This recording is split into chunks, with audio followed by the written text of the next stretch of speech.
Olá,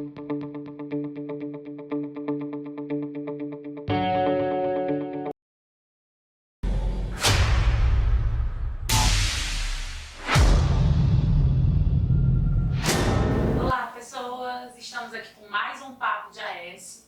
O quadro de hoje é o TCC CESO.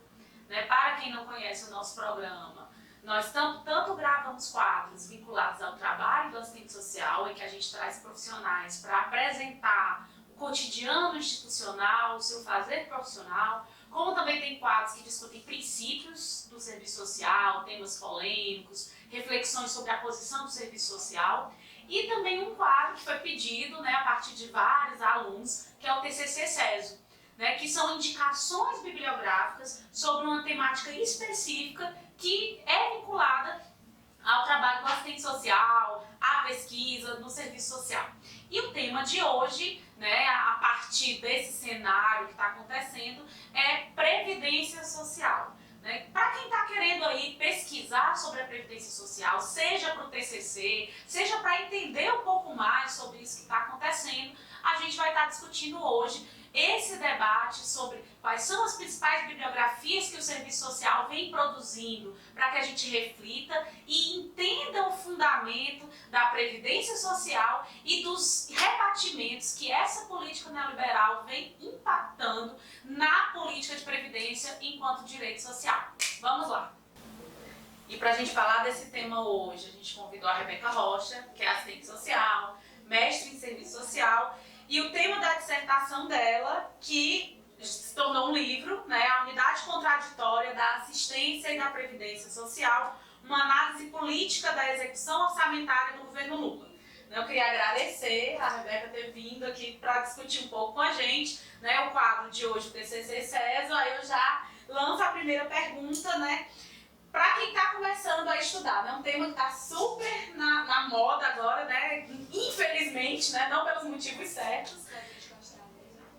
Quem está começando a estudar a discussão da Previdência, quais são os livros fundamentais para quem está começando esse processo, seja para o TCC, para a dissertação, ou quem quer conhecer um pouco mais sobre a Previdência Social aqui no Brasil? O que é que tu indica? Bom, queria agradecer a Potter e a Cíntia pelo convite, para mim é um prazer.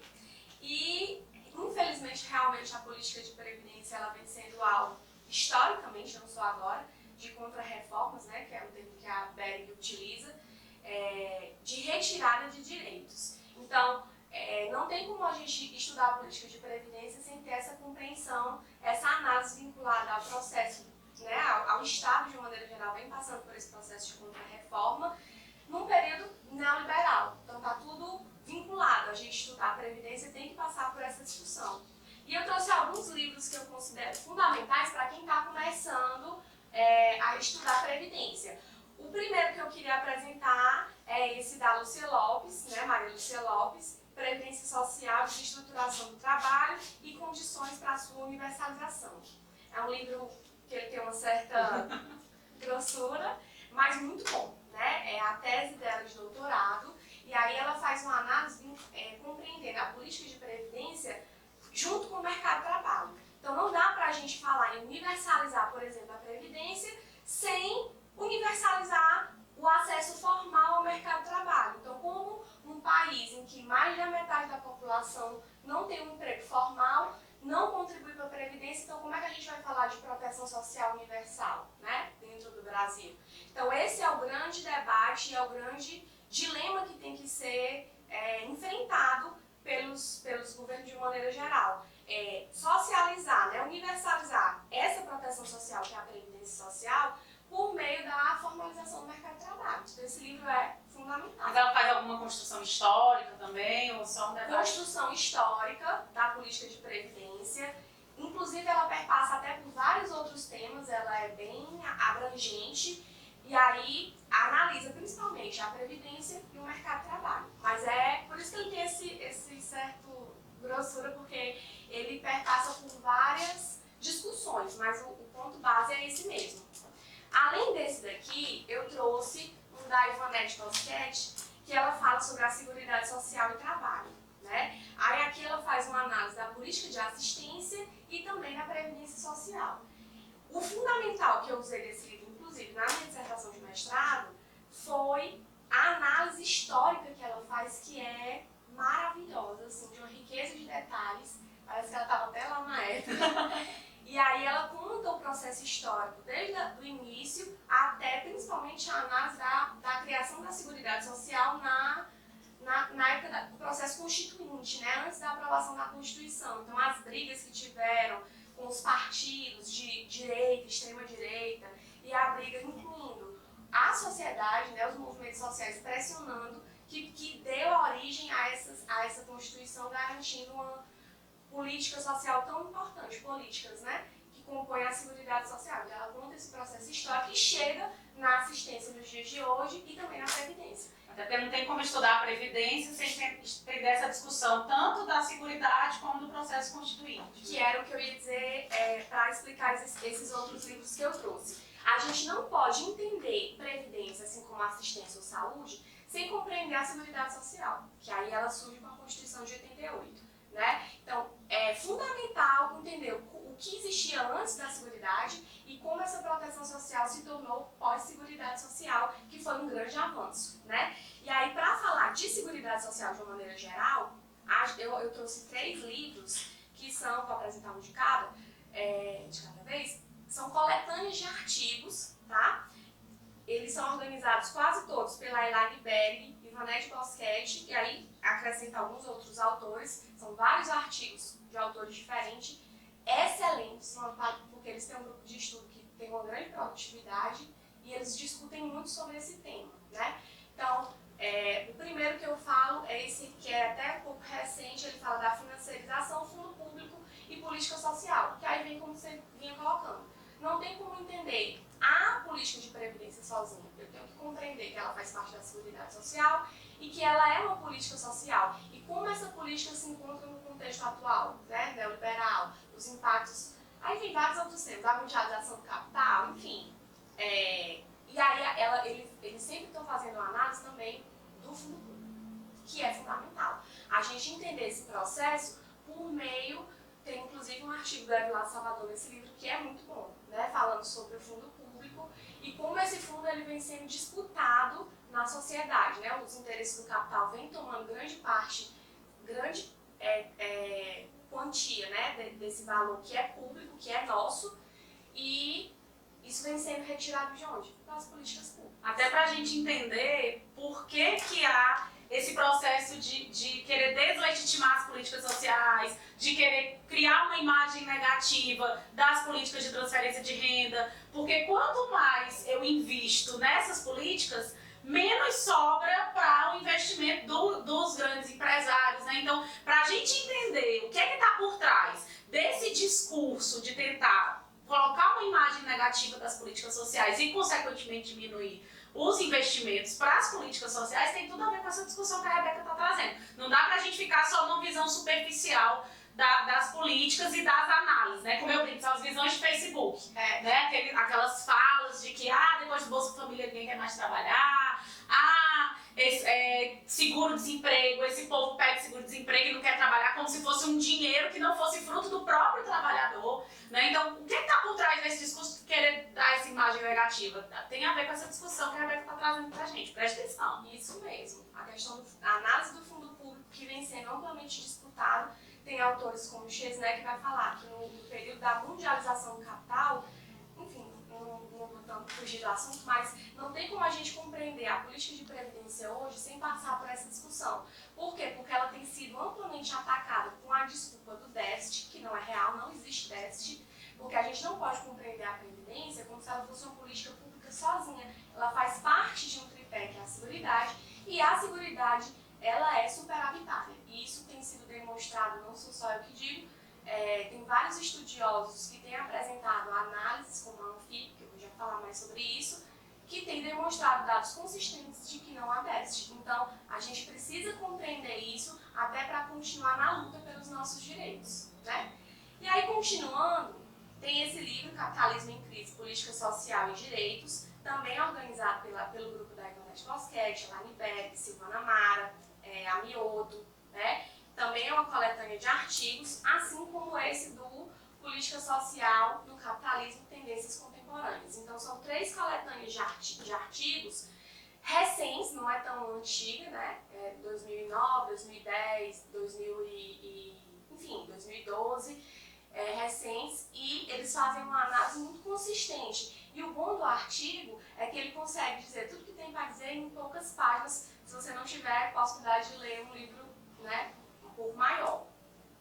E eu também trouxe um outro livro da Mota, né, da Ana Elizabeth Mota, que ele é um clássico. Né? Não tem como falar da Previdência sem desmistificar essa história do déficit.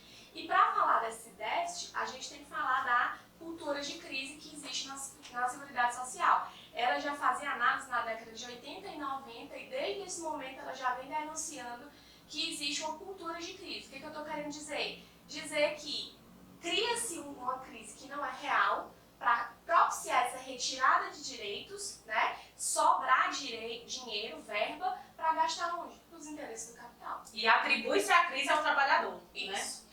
E o interessante, é só uma coisa que eu acho interessante desse livro, que muitas das coisas que ela coloca como tendência, porque o livro é final da década de 80, início de 90, hoje é concreto, é real. Então é interessante até porque muitas das coisas que ela já sinaliza, né, do que é que vai acontecer, que é o que a gente está vivenciando hoje.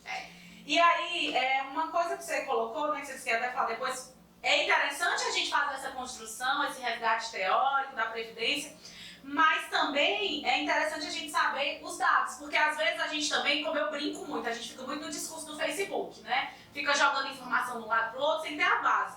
Aí eu queria que tu, até fruto da tua pesquisa mesmo, algumas bases de pesquisa que a gente consiga pegar, além dessa discussão teórica da Previdência, dados concretos, atuais, como você falou, não há déficit, onde é que eu posso pegar essas informações? Quem está aí fazendo a pesquisa na área de TCC ou simplesmente quer conhecer um pouco mais sobre a política de previdência, dá uma sugestão aí dos quais são os documentos, as instituições que fornecem essas informações atualizadas. Bom, de início, o que eu mais indico e é o que eu consulto muito para fazer artigo e a própria dissertação de mestrado é a ANFIP, né? Que é a Associação dos Auditores Fiscais da Receita Federal. Eles têm um grupo, né, de profissionais que eles anualmente divulgam vários estudos e eles têm especificamente uma análise da Seguridade Social, que é muito importante. E eles vêm denunciando há vários anos que não há déficit da Previdência, não há déficit na Seguridade Social, ao contrário, há um superávit na Seguridade e a Previdência faz parte da Seguridade. E aí eles lançam anualmente esse estudo e recentemente foi lançado agora um estudo, inclusive falando dessa reforma da Previdência, da proposta, né, do governo Temer. Eles desconstroem todos os argumentos apresentados, né, com dados consistentes. Então vale muito a pena consultar essa base de dados para ler não só as revistas que eles publicam, mas esses estudos anuais que têm dados muito consistentes. E eles têm um reconhecimento, né, importante. Quando você cita um dado da ANFIP, ele tem uma validade. Além da ANFIP, eu também consultei muito o IPEA, né, os dados do IPEA, que é um dado inclusive do governo, né, mas que traz uma realidade boa. Os próprios sites, por exemplo, no caso da Previdência, eu consultei muito o site do Ministério da Previdência, que eles têm um anuário estatístico, que você consegue pegar várias informações. Não é muito didático a forma como eles apresentam, que eu acho que é até proposital, né? São planilhas, muitos dados, e aí você tem que sair compilando, catando o que interessa. Mas lá tem todas as informações, desde quantos benefícios estão sendo pagos, o valor dos benefícios, quantidade, quem é o usuário, quais são os tipos de segurado, tudo. Então, se você quiser fazer uma análise detalhada com essas informações de anos a fim, para trás, tudo está lá, né? Então, agora a questão é saber lidar com esses dados, que eu tive que fazer isso e dar um pouquinho de trabalho, mas é bem interessante. E a gente queria que tu apresentasse um pouquinho do teu livro também, né? E aí, eu até tinha pedido que ela tanto apresente o livro, como ela apresente também como foi o processo da pesquisa, para quem está aí no TCC e fica naquela loucura e ficando enlouquecido, o que é que vai fazer, que caminho percorrer, como pensar um tema de pesquisa, né? Então eu queria que tu apresentasse um pouco desse processo e também um pouco do conteúdo, né? Inclusive, quem tiver interesse de se aprofundar, a gente está colocando lá o livro da Rebeca na nossa loja virtual, né? Só ir lá onde tem as nossas publicações, você vai encontrar a publicação da Rebeca lá também, se você tiver interesse em comprar o livro. Bom, o meu processo de aproximação veio primeiro com a política de previdência, que é tanto que as pessoas já me conhecem, a Rebeca é da Previdência. Eu já venho estudando isso desde a monografia.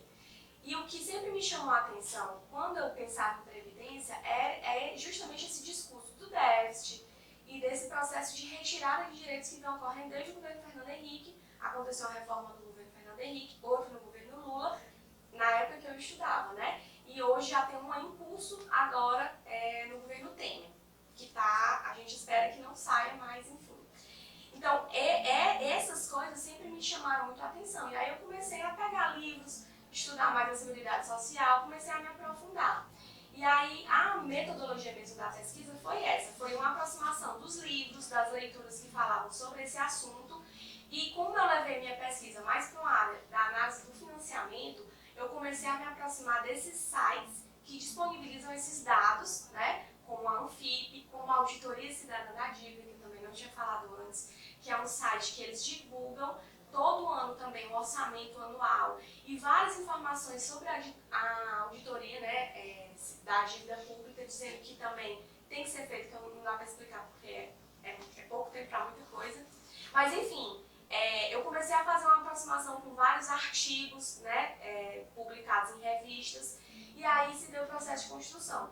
Na dissertação de mestrado, eu já fui com outro enfoque, que foi inclusive que deu origem ao livro. Na dissertação de mestrado eu já tinha um outro olhar. Bom, a política de previdência ela vem sendo reestruturada, que é até o termo que eu utilizo, retirando direitos da classe trabalhadora. Em contraponto, a política de assistência ela vem sendo estruturada durante o governo Lula, né? Que foi o período que houve um pique, um boom, e ela cresceu. Inclusive deu origem ao SUAS, o Sistema Único de Assistência, né? E aí eu via um contraponto aí, né? Enquanto uma vem sendo retirando direitos, a outra vem garantindo direitos. No início me parecia que uma vinha como moeda de troca pela retirada de direitos. De um lado eu lhe dou assistência. E eu fazia uma crítica muito pesada em relação a isso, utilizando a Mota, inclusive, como fonte. Quando eu fui fazer uma aproximação das leituras do tema, eu vi que não é bem assim. Né? A política de assistência se estruturar não é algo ruim, é algo que foi muito relevante, importante para a classe trabalhadora, até para a classe trabalhadora mais pobre, que teve acesso a uma série de benefícios. A grande questão é por que a política de previdência vem recorrentemente sendo retirada esses direitos. E aí a via que eu encontrei para mostrar essa disparidade foi por meio da análise do orçamento. Então eu fiz uma análise da execução orçamentária no governo Lula.